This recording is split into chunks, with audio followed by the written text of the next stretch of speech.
Welcome to the INFOWARS Nightly News. I'm David Knight. It's Thursday, February 26, 2015. Here are our top stories. Tonight, the FCC passes over 300 pages of secret net neutrality. And Obama takes gun grabbing to the next level with executive actions. That's next on the INFOWARS Nightly News. 1776 started when you tried to get him, you bastards. And as Charlton Heston famously said, "From my cold dead hand, you sons of bitches." You got that? You're not getting our firearms. Well, Obama makes some pretty amazing admissions when he's talking to groups of illegal immigration advocates. Just like a short time ago, he said, hey, I changed the law for you, even though 22 times previously he had said, under the Constitution, I don't have any authority to change the law. This is what he said yesterday at an immigration town hall meeting in Miami. Leader of the Senate and the Speaker of the House, John Boehner, want to have a vote on whether what I'm doing is legal or not. They can have that vote. I will veto that vote. Now, of course, Obama doesn't really have to worry about the Republicans in the House or Senate trying to stop him voting on his unconstitutional amnesty by executive action. They work for the same masters that he does. But it's an amazing admission. You want to have a vote on this? Go ahead. I'll veto it. Of course, they won't vote on impeachment for somebody that acts and talks like this. He made some other admissions, too. He said, what we've done here is we've expanded my authorities. We've expanded my authorities under executive action, is what he says. He's expanded his authorities. See, before he said he didn't have any way that he could change the law for the immigrants because that was against the Constitution. Then he did it, said, I've changed the law for you. He says, you can't stop me. I've expanded my authorities. And then he says one other thing that's kind of interesting. He says, we're going to keep on with the political process on a separate track. Yeah, he's going to try to go down the political process, try to get some cover for what he's doing illegally, unconstitutionally. But even if he can't, he's going to continue doing it just like the NSA does. And of course, it's not just Obama. It would be a very simple problem if all we had to do was replace Obama or if all we had to do was replace the Democrats. The problem is the entrenched federal bureaucracy that works with him, that's essentially become a feral bureaucracy. These pet dogs that were supposed to serve and protect us, to serve our interests, to rule with our consent, have essentially become a pack of wolves. That's what happens to dogs when they go feral. That's what's happened to our government. Listen to what a former FBI director said. If you're submitting budget proposals for a law enforcement agency, for intelligence agency, you're not going to submit the proposal that we won the war on terror and everything's great, because the first thing's going to happen is your budget's going to be cut in half. You know, it's my opposite of Jesse Jackson's Keep Hope Alive. This is Keep Fear Alive. This is Keep Fear Alive. So you understand, they're never going to declare war on terror over. They're never going to declare a victory for the drug war or for the terror war. Of course, terror is just a tactic. But the nature of all these bureaucracies is to protect themselves, to have a continuity, not only just of government, but a continuity of their bureaucracy and to build their empires. That's what they're really concerned. They're not concerned about your safety, your security, your consent. They're not going to provide you with health care. They're not going to provide you with internet access. They simply want to grow. They're simply a cancer. And the way they do this is with fear and also with secrecy. We see today that the FCC says that they've now approved these new internet rules. Of course, it's for net neutrality. No, it's not. It's about growing the bureaucracy. Of course, we still cannot even see these rules. We're not allowed to know what they are. And listen to this quote. No one, he says, this is the FCC commissioner talking, no one should control free and open access to the internet. Does he see the irony in that? He's set himself up as the one who's going to control it. They say we shouldn't have gatekeepers to the internet, so they make themselves the gatekeepers. He also goes on and says the internet is the most powerful and pervasive platform on the planet. The internet is too important to allow broadband providers to make the rules. They haven't been making the rules for the last couple of decades. That's not the issue. Net neutrality is not even an issue anymore, as Paul Joseph Watson pointed out in his previous report. This was something that was resolved. It was a conflict between Comcast and Netflix. They resolved that issue, as it always happens in a free market, on a free internet. We've had the internet for decades, and we didn't need this kind of control. Now what we're going to have is the government controlling it. Not even the government, not even our elected representatives, but 3 politically appointed bureaucrats at the FCC are going to control the internet. It's too important for that. What's it going to look like? Well, look at China, for example. We can see what's been done there. And there's some very interesting observations in this article from the Christian Science Monitor. They say cyberspace, as the thinking went, would prove too vast and too wild for the Beijing government to keep under its thumb. But now these early assumptions are being sharply revised. Under an authoritarian government determined to control information, China has grown a new version of the internet. That can happen here. Under an authoritarian government that is determined to maintain control of information. Can you not see that that's what's happening in every aspect of our life? And of course, we're going to see that with the Second Amendment as well, not just the First Amendment. It's everything that Obama is doing and the bureaucracy. And of course, they can do it just as China has done. They've essentially shown the way for this to proceed. They say, in order to harness the network's business potential, the article continues to say the success of Beijing's strategy to harness the network's business potential while minimizing it as a conduit for free speech. There you go. Who would have thought that China would provide the model of fascism that would be pursued, not communism, but fascism that would be pursued here in America to stifle free speech and political dissent? And of course, that's just it. Allowing the business potential to run on while they shut down all criticism of the government and ignore any laws. Of course, they didn't have a Bill of Rights to start with or a Constitution, so that made things a little bit easier for them, but that doesn't seem to be an obstacle for Obama or for the Congress. They go on to say the biggest danger is that China creates a very large market and a testing ground for surveillance and filtering software. That's what we're seeing. And of course, Reporters Without Borders have summed it up this way. They said China was one of the first countries to realize that it couldn't do without the internet, and so it had to be brought under control.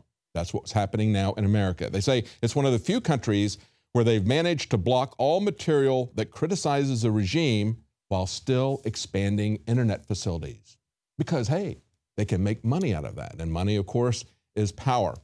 Now, even before we get to that level of government suppression, though, we still have we can still see the tactics that the left is using. When they're not winning the argument, whether it's vaccines or whether it is any other political argument, they resort to censorship. That's what makes us so concerned about how this is going to run down. We know that this has been used in the past. We know that the FCC has not limited itself strictly to monitoring frequencies or allocating frequencies. Quite frankly, the Constitution gave Congress the authority to regulate commerce that was foreign and between the states, interstate commerce.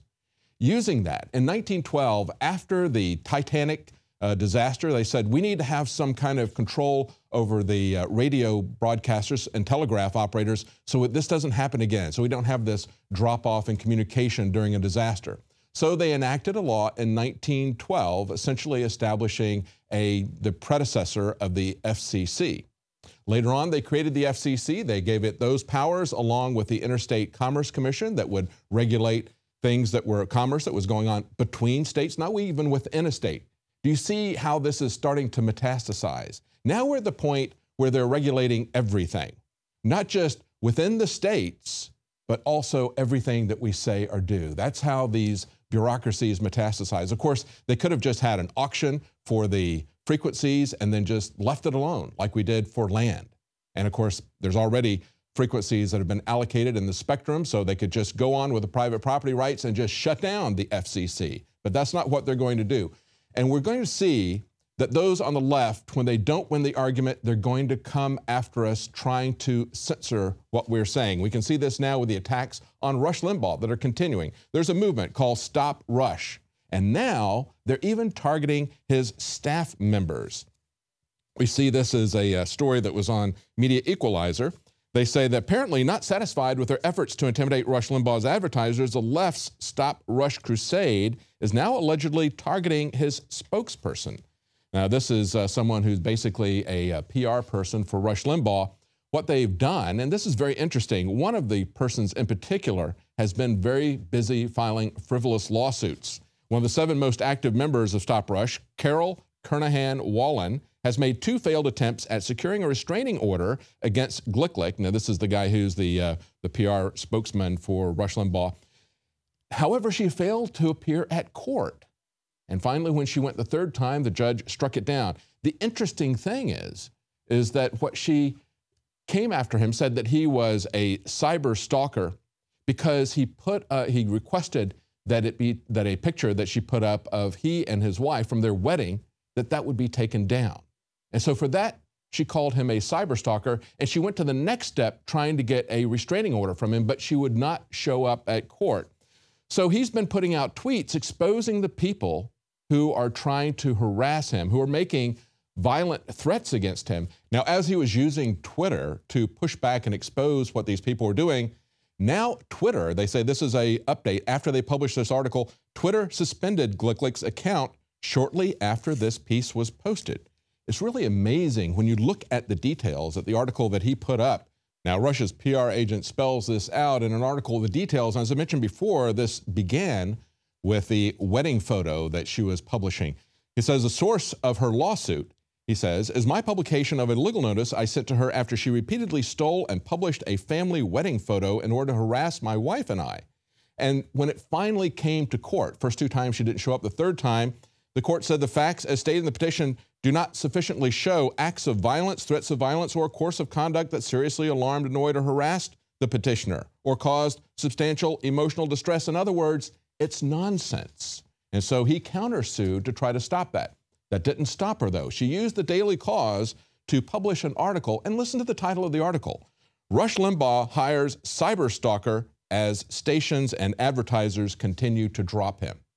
So she called him a stalker because he said, stop using my wedding picture and posting it everywhere. And so because of that, she called him a stalker. And this is the way that it goes. This is the attitude of the people that we are opposing, who want to shut down free speech, who are very authoritarian, who, when they can't win the arguments, just resort to the use of force. We have more information about that in the next segment. We're going to take a look at the laws in Oregon trying to shut down informed consent, as well as Obama's move, along with the feral bureaucracy, to destroy the Second Amendment by banning ammunition. Stay with us. We'll be right back.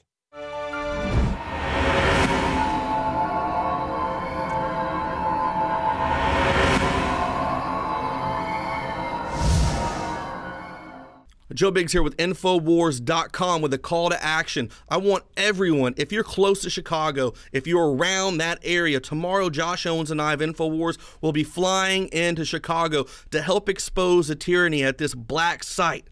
The Chicago PD says they know about it, but they're not doing anything about it. This is a site that they are detaining and arresting American citizens off the record.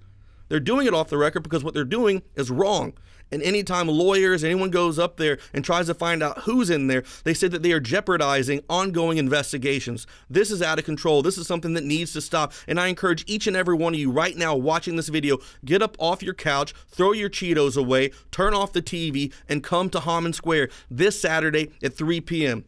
This isn't just for the people in Chicago. We don't know how many other sites could be operating in America that are like this. This could be in your backyard. This should piss off everyone. You've got 2 days to be there. You can get on a plane, a bus, a train, drive your car, get in there, get as many people together. There should be thousands of people who are angry and pissed off about this, just like we are. So I encourage you, Saturday at 3 p.m., come to 3379 West Fillmore Street in Chicago, Illinois. That is a spot where Hammond Square is. There will be a protest going on. We will be out there filming, talking to people, trying to get the reactions of how people feel about something like this being operated on in American soil. This is something that's got to stop. So everyone, please share this video, get your friends together, and I encourage each and every one to come out there and have your voices be heard, because we've had enough of this tyranny. Our country is falling apart, and we need people who are willing to stand up and come out and protest and have their voices heard. That's the only way we can make changes. So please come out and support the InfoWars, support liberty, support the American way of life. Once again, I'm Joe Biggs with InfoWars.com.